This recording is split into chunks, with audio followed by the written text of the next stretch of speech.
गुरु भक्ति ही साधना, वही है सिद्धि।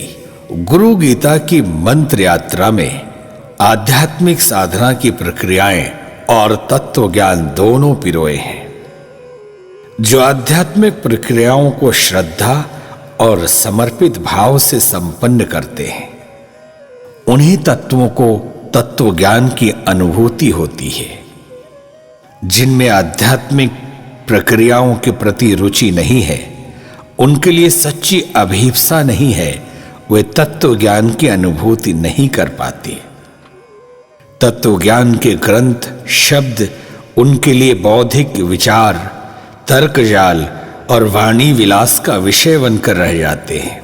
ऐसे लोग शब्दों को तो पढ़ते, कहते और सुनते हैं, पर उनका अर्थ खोजने में असफल रहते हैं। इस खोज के लिए साधना का होना, तप परायण बनना अनिवार्य है। यथार्थ में तत्व ज्ञान तप साधना का निष्कर्ष है।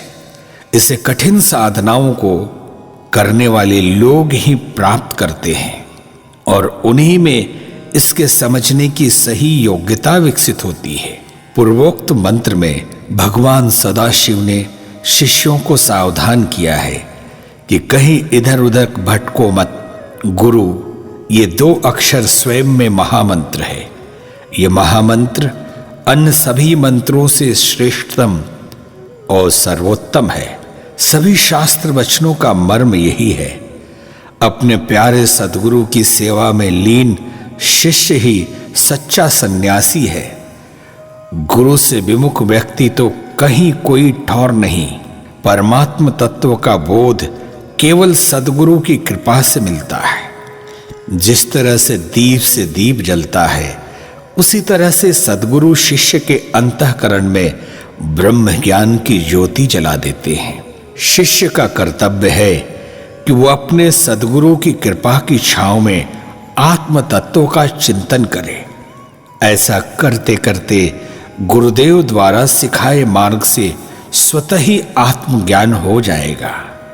भगवान नीलकंठ इस भक्ति कथा के अगले प्रकरण में कहते हैं, आ ब्रह्मस्तंभ पर्यंतम प्रमात्व स्वरूपकम स्थावरम जंगमम चैव प्रणमामि जगन्मयम वंदे हम सच्चिदानंदम भेदातीतम सदा गुरुम नित्यम पूर्णम निराकारम निर्गुणम स्वात्म संस्थितम परात्परम सदा ध्येयम नित्यमानंद कारकम हृदयाकाश मध्यस्थम शुद्ध स्फटिक सन्निभम स्फटिक प्रतिमा रूपम दृश्यते दर्पणे यथा तथात्मनि चिदाकारम आनंदम सोहम नित्युत।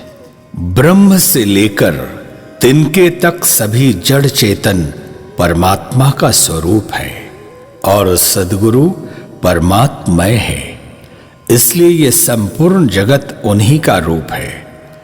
ऐसा जानकर मैं उन्हें प्रणाम करता हूं। शिष्य ऐसा भाव रखे।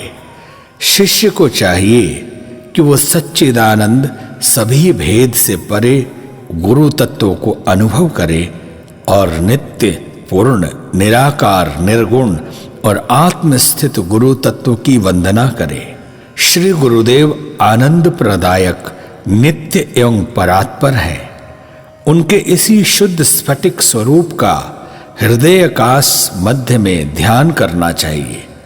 जिस तरह से दर्पण में स्फटिक की प्रतिमा दिखाई देती है, उसी प्रकार आत्मा में चिदाकार आनंद में सद्गुरु का दर्शन होता है।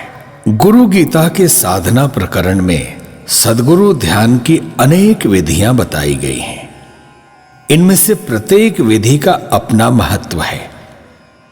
बस विधि का प्रयोग करने वाले में गहरी आस्था और दृढ़ गुरु भक्ति होनी चाहिए।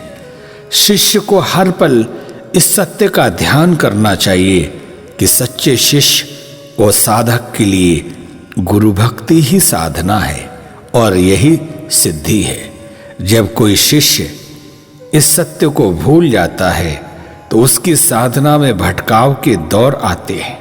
कभी ये भटकाव किन्हीं सिद्धियों को पाने की लालसा के लिए होता है, तो कभी अन्य सांसारिक आकांक्षाओं के कारण। लेकिन कृपालु सद्गुरु अपने शिष्य को इस भटकाव से चेताते हैं, बचाते हैं और उबारते उद्धार करते हैं। इस प्रसंग में एक बड़ी प्यारी कथा है।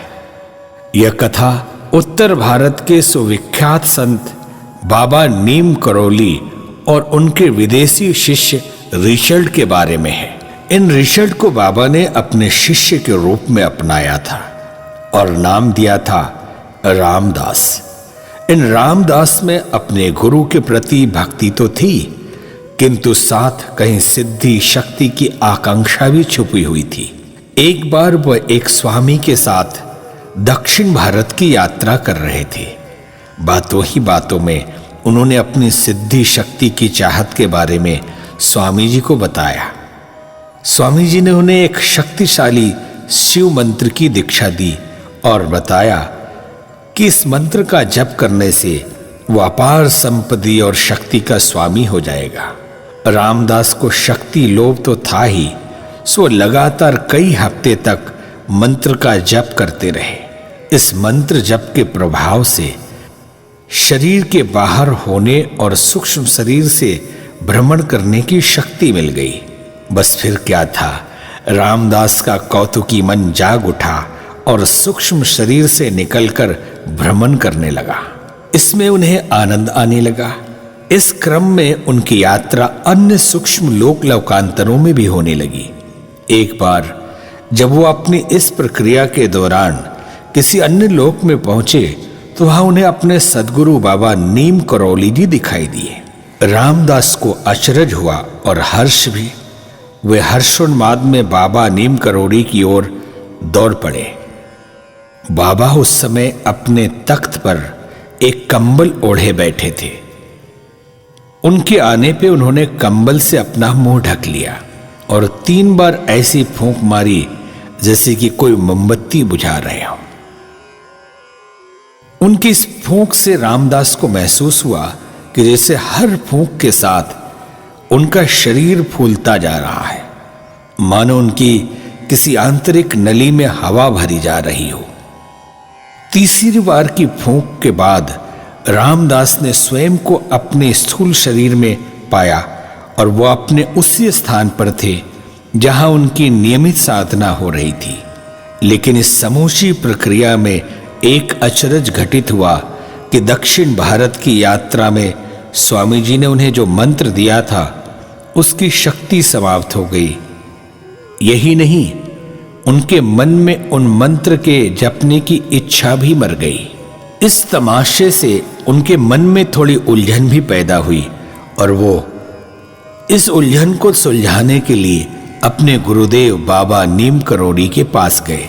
उन्हें आते हुए देखकर बाबा हंस पड़े और बोले, चल बता, कैसी चल रही है तेरी साधना और तू कैसा है?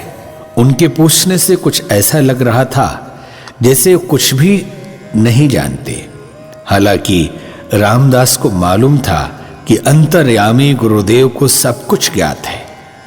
फिर भी उन्होंने स्वामी जी के मंत्र की कथा, अपनी साधना और सूक्ष्म भ्रमण के अपने अनुभव के बारे में उन्हें ब्यौरेवार बताया। साथ ही यह भी बताया कि किस तरह गुरुदेव बाबा नीम करोली ने उनकी सारी शक्ति समाप्त कर दी। रामदास के इस कथन पर बाबा बोले, बेटा, शिष्य तो बच्चा होता है, उसके अनेकों चाहते होती हैं और ये जो चाहते हैं वो कभी ठीक होती है तो कभी नीरी बचकानी। गुरु को इन सब पर ध्यान रखना पड़ता है कि कहीं उनका शिष्य भटक न जाए, कहीं उसे कोई नुकसान ना हो। तुम्हारे साथ जो हुआ वो तुम्हें नुकसान से बचाने के लिए हुआ। तुम्हारी साधना अभी कच्ची है, तुम्हारे सूक्ष्म शरीर में भी अभी पर्याप्त ऊर्जा नहीं है। ऐसी स्थिति में सूक्ष्म शरीर से भ्रमण करने पर अन्य लोगों के निवासी तुम्हें नुकसान पहुंचा सकते हैं, यहां तक कि तुम्हें अपने यहां कैद कर सकते हैं। ऐसी स्थिति में आने पर तुम्हारे सूक्ष्म शरीर का संबंध स्थूल शरीर से टूट जाएगा और न केवल तुम्हारी मृत्यु हो जाएगी बल्कि तुम्हारी तप साधना भी अधूरी रह जाएगी। तुम्हारे साथ मैंने जो भी किया वो तुम्हें इसी अप्रत्याशित स्थिति से बचाने के लिए किया। अपने सद्गुरुदेव की इस कृपा को अनुभव करके रामदास की आंखें छलक गई। सचमुच ही सद्गुरु के बिना भला कौन सहारा है। इसलिए गुरु गीता के प्रत्येक मंत्र का सार यही है कि शिष्य को सतत अपने गुरुदेव का ध्यान और स्मरण करते रहना चाहिए। इस क्रम में ध्यान की अन्य विधियां भी हैं जिनकी चर्चा अगले मंत्र में की गई है।